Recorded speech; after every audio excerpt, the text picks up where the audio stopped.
Hello and welcome to What's On at Cineworld Cinemas. I'm Luke Owen, that is Laurie Blake, and here is what's coming up on today's show. We'll be checking out the insane trailer for Jackass Forever. We'll take you through what's on at Cineworld Cinemas, including M. Night Shyamalan's latest, Old. And we'll take a look at what you can pre-order tickets for, including Disney's Jungle Cruise. But we're going to kick things off, Laurie Blake, with a bit of a trip down memory lane, I suppose, in a way, because the Jackass boys are back together again for the fourth installment of the Jackass franchise, the first coming out in 2002. We then had number 2 in 2000 something or other, and then Jackass 3D a few years after that. And now, I mean, it's probably been 10 plus years since we last had a Jackass movie, I feel like. And we've got the trailer for the new one now, Jackass Forever. And so one of the things, when they announced they were doing a fourth Jackass movie, one of the things everyone kept saying was like, these lads are too old now. There's no way the stunts are going to be any bigger than they've done previously because they're all too old. And it feels like because this is the last one, they're going out on a massive high. Yeah, I mean, it's the fourth and the most ill-advised of the lot, like, definitely. But yeah, I think if you've been keeping up with anyone like Steve-O, who's got his own YouTube channel and does his own stuff anyway, like, these guys are still just out there doing the Jackass stuff just without the show or the films to hang it on. Like, you know, they continually do inadvisable stuff for people's entertainment anyway. So I think, like, yeah, they were only ever going to up the stakes. And my God, this trailer looks like it is really like they revisit a few of the kind of like classic Jackass things. There's a few nut shots with different types of balls. There's a lot of kind of big hands slapping people. There's the classic bullfighting, like that callback is fantastic. And then there's the bear, Luke, the bear. Yeah.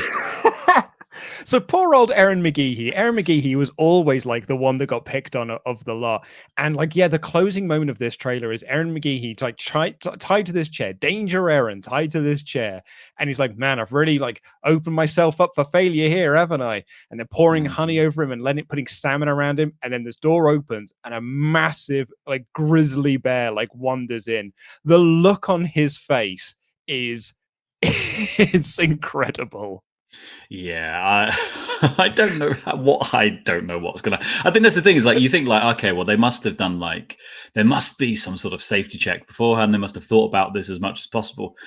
I just don't know if they did. Like, yeah, there's always that feeling with the Jackass lads that like anything can happen, and that moment for one, it feels mega dumb. Like, but I'm also going to put out in front of you, although I think it comes without saying. Don't try any of this at home. No, folks. Oh yeah. Like, there's a warning at the end of the trailer. We're not advocating it. They're trained professionals. Everyone, we here at Cineworld aren't saying you should go out and tie yourself to a chair and let a grizzly bear wander in while you're covered. It's a very specific form of training.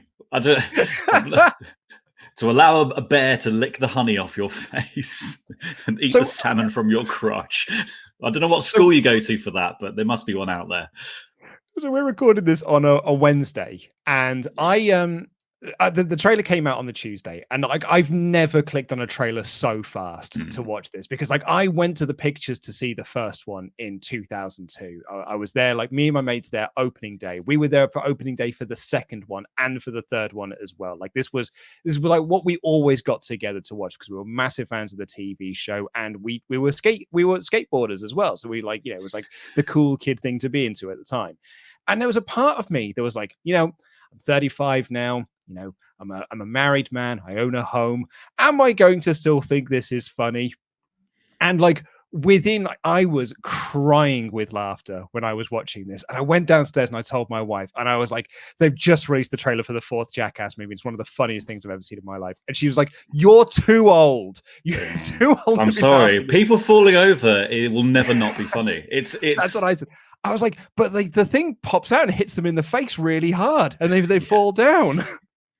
Exactly. I don't know. There is something very juvenile but very exciting about it, and I think like what's interesting to me is also like the technology that can be used to film a Jackass movie has moved on so much since the last one came out as well. Like, you know, and they had brilliant moments of like like super slow motion and all that kind of stuff in those original films. But now that tech is so much more available. It's so much easier. There's drones, there's all sorts of stuff that they can use to really kind of capture these stunts in all of their glory. And I think that's what's going to be kind of one of the most exciting things about this, because we're going to see the kind of, you know, it went from really feeling like a skate video turned up to kind of 11 to now like being like a proper bit of kind of cinema. The other lovely thing I think is as well, like, and the trailer makes it quite clear, is like there's all these guys who grew up watching Jackass who are now in the orbit of Johnny Knoxville and the gang, who are being included in the movie and being like taking part in some of the stunts and stuff. Maybe willingly, maybe unbeknownst. It seems like some of it's a little bit like, oh, surprise, here's a thing. There was part of it that almost felt like this was going to be like a backdoor pilot for Jackass The Next Generation, or, you know, like it was like the Star Trek sequel series. Because like, yeah, there's like a lot of new faces being introduced here and doing stuff. There's that guy who's just like, I watched Jackass when I was a kid and now I'm in the movie. There's the lass who's like got her tongue on the taser that's going off and all this sort of stuff. And it really, a part of this almost feels like Knoxville, Steve-O, Pontius, Dave England, Aaron McGehee, and have all said, this is it. Like, this is the last one we're doing. But does that not mean that there's going to be like a new crop of them that are going to like be born out of this movie to then carry on the adventures? Yeah, passing the torch and holding it very close to each other's balls or something. Yeah, I mean, I'm all in for this movie. Obviously, the film has caused a fair amount of controversy as well. Like, I mean, from what I've read, like interviews with Steve-O and things like that, like this, they got the most injured making this movie than they did any of the other movies previously. Like, there's a, you know, that bit at the end when they're like walking onto the treadmill, like, well, like in a sort of a band thing, and then they're like, that like broken ribs, broken legs. That's Steve-O's in a legit wheelchair after doing that one. Yeah, wearing a neck brace. Yeah, he said, I got the worst concussion of my life making this movie. Although, you know, as Steve-O pointed out, concussions are only bad for you if you're past 50, and Knoxville's only 49, so he's okay. It's all fine. Well, I'm hoping this is the send off that it deserves, and they don't do it again, because it will. Yeah. I think my tolerance for it is going to get lower and lower the older they get. But I think they're going to. Yeah, I think they're just about on the age that I can stomach watching them do it. And brilliant to introduce a load of fresh young bodies that we can see bad around, because they're going to be like, good, they're younger than me. That's fine. Yeah, totally. Because and there's all the Bam Margera stuff as well around this. Like, he got fired from the movie because, and you know, he was part of that original crew, and there's been a lot of sort of like written about that. And what I feel like is that the trailer for this movie, because it was so celebratory of Jackass's history and its past, and like, you know, now it's sort of present, that it kind of like it manages to shadow over all of that controversy that's gone over with the production of the movie, I think, for the better. And it's sort of just focusing on the really good stuff that this movie is going to produce. And yeah, call it juvenile, call it childish, call it whatever you want.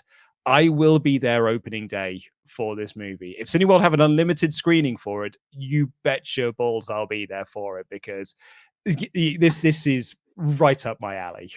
I think, and I think the beating heart of Jackass is that it's a bunch of friends laughing at each other's misfortune. It is Schadenfreude, the movie, and like there is something quite sweet about that. Like, that is how people have relationships. You do enjoy when something kind of befalls your friends in that kind of juvenile, she fell over, he fell over kind of way.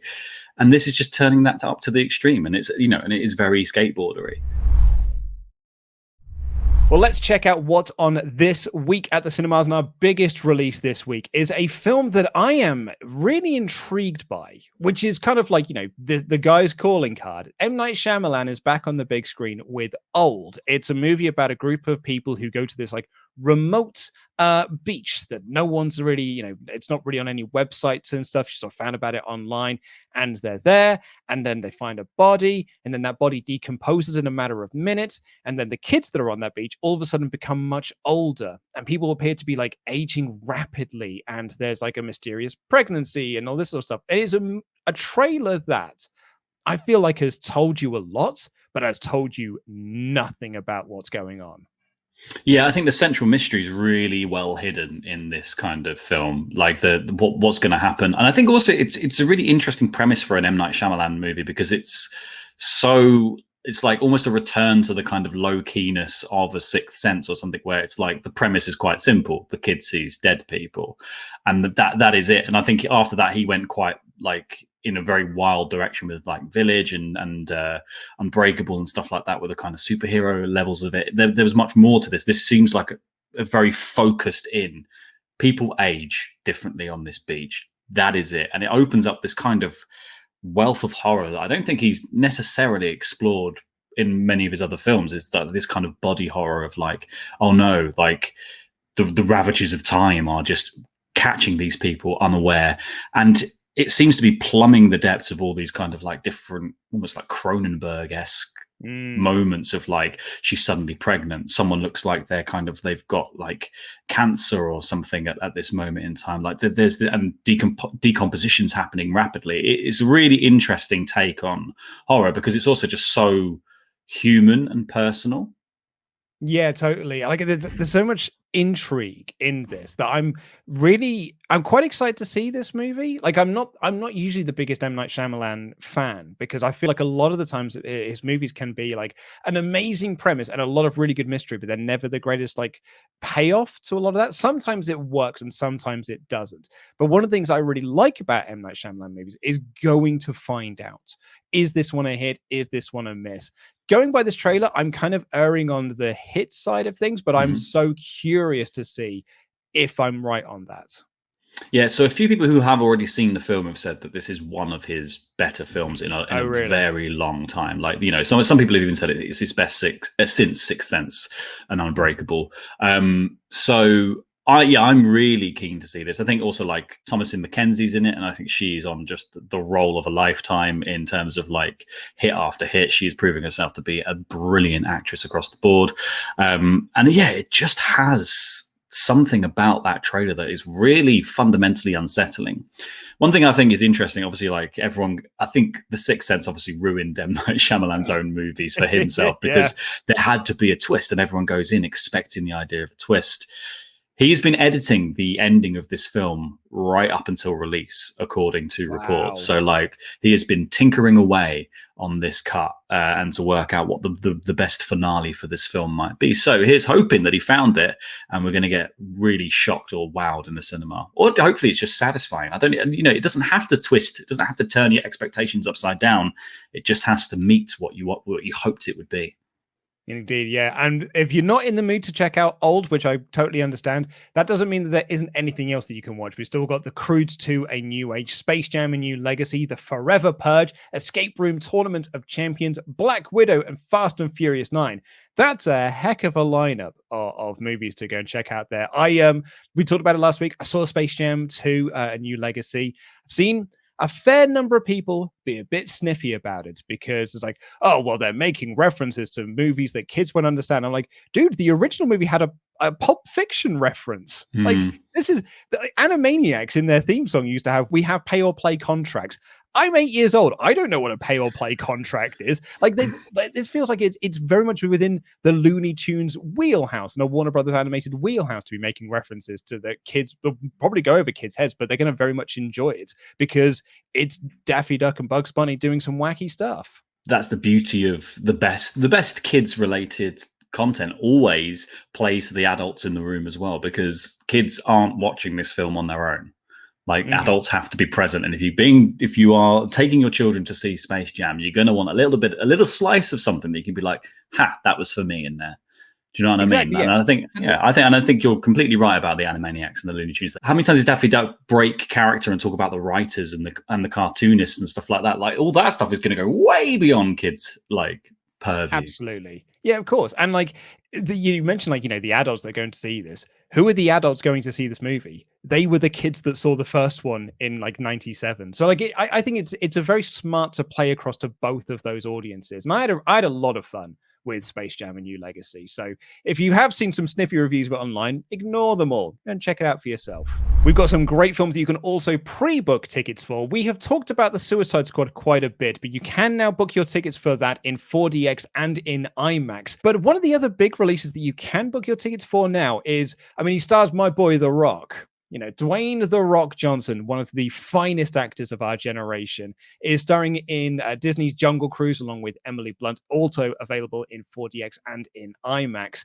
I loved The Rock in Jumanji so much. So I feel like this is almost going back to that wheelhouse again, but with a Disney lens. And that also really excites me. Yeah, I think there's sort of like a little bit of trepidation in the sense that you go, well, this is a film based on a ride. But what was the last film based on a ride that Disney did? Pirates of the Caribbean, and it turned out to be fantastic and spawned a whole franchise that lasted for years.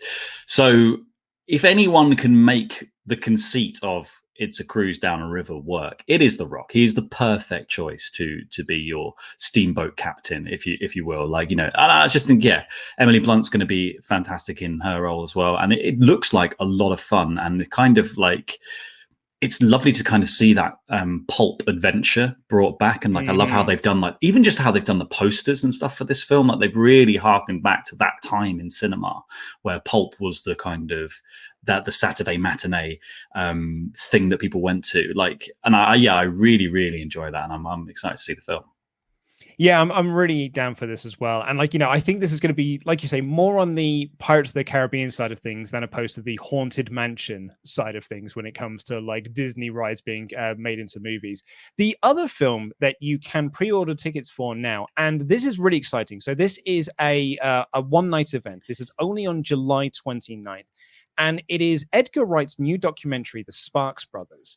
And there's a Q&A session with Edgar Wright afterwards. Now, I've been to several Edgar Wright Q&A sessions across my many years, and they are always brilliant. And I watched the trailer for The Sparks Brothers today, and it is, I don't know much about Sparks. I really don't. Like, I've been listening to a couple of the tracks today, and it's got spawned on by watching this trailer, and I've kind of enjoyed it and stuff. But there's a line in there in the trailer where they call Sparks your favorite bands.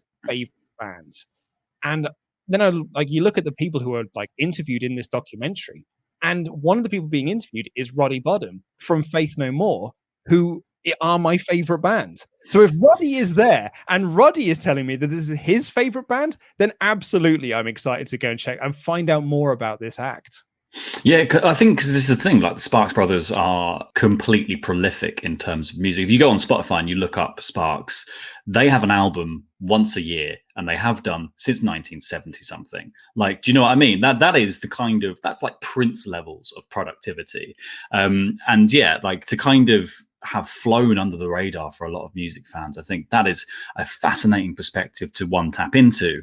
And I think they're both such interesting, quirky characters. And this trailer really makes you feel that like this is the documentary about them through their lens almost. And I think Edgar Wright is really trying to capture that, almost their kind of quirkiness through the way that he's built this documentary. There's this feeling of like, you know, Edgar Wright making a documentary, you get that sense of like maybe that's a waste of kind of his directorial kind of style, and actually he's brought that in spades to this, and you can see it like bleeding out of every pore of this trailer. Yeah, it looks really, really fun. So this is a one-night event. This is only on July 29th. It is at select Cineworld Cinemas. So click the link in the video description down below to see if it's playing in your local area, and if it isn't, travel to the localist one you can find.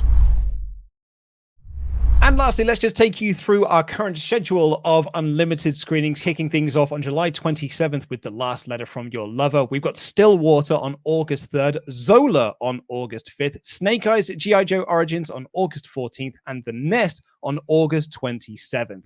Now, you and I talked a bit last week about Last Letter from Your Lover. We have talked a bit about Stillwater as well. And we've actually talked about Snake Eyes because we did a trailer reaction to that a few weeks back. And I have got my tickets. Like, I booked out that evening on August 14th to go and check out Snake Eyes, because as a kid of the 80s, I feel like it's kind of playing towards me. Definitely. The one I'm most interested in is Zola. I think Zola sounds like a really fast, because Zola is based on a huge Twitter thread that went viral called #TheStory. And it was the story of this woman who worked in Hooters who ended up going on this road trip with a stripper that she knew and her boyfriend and her pimp. And it is this darkly comic tweet thread of 148 tweets that went viral, and this has been turned into this movie of like kind of exploring what actually happened on this road trip. And it looks stylish, it looks like funny, it looks really kind of dark in places, and it just looks like this kind of wonderful, it has that sort of like Bling Ring feel almost, you know what I mean? Like that's kind of what the vibe I'm getting from it. Yeah, I totally agree with you. It's a really, really interesting premise. It's a very cool trailer as well. So click the link in the video description down below to check out more about that. But that's all we've got time for on this edition of What's On at Cineworld Cinemas. If you're interested in any of the movies that we have discussed in today's show, click the links in the video description down below and book your tickets. I've been Luke Cohen, that has been Laurie Blake, and that is What's On.